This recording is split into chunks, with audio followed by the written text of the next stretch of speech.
Հույսիսային պողոտայում։ Բարև ձեզ։ Բարև ապեր ջան։ Սոց հարցում ենք անում, հետաքրքիր հոլովակներ ենք անում։ Ուրեմն մենք ունենք ծաղկեփունջը,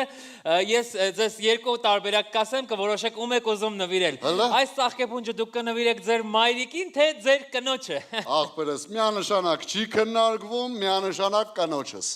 Ապեր կինս գիտես ինչ ընտիր կնիկա ցավը տանը, մասենք հորս արև անող դանող, էփող թափող ցավը տան, առավոտ զարթնում, զավտրիկը դրած ախպեր ջան, շորերս հարթուկած մեռնել ջանի, ամեն ինչ իդեալական անում ախպեր, երեխեքին տանում դասին սիրում, հետաբերում ախպեր ջան, ըզից հասնում փողը տալը, ես փողը տալիս եմ ինքը կարոջի, ասենք կնիկ արմատը հենց սրբություն այմ համար, ասենք բաչ է մերս Մերս է, էդ ինչ հարը էդ կնիկը, մաքսիմում ունեցել է,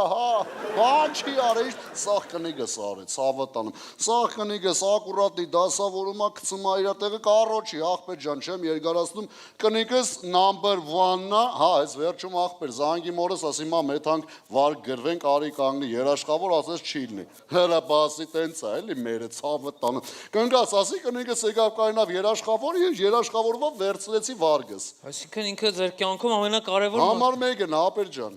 Դե ինչ ասեմ, առաջ անգամ եմ սենց բան լսում, խնդիր չկա։ Դե օքեյ, ես ծաղիկները դամ ձեր կնոջը։ Չէ, ախպերս, եսի կնիկս չի, եսի սիրածս, տուր ես կտամ։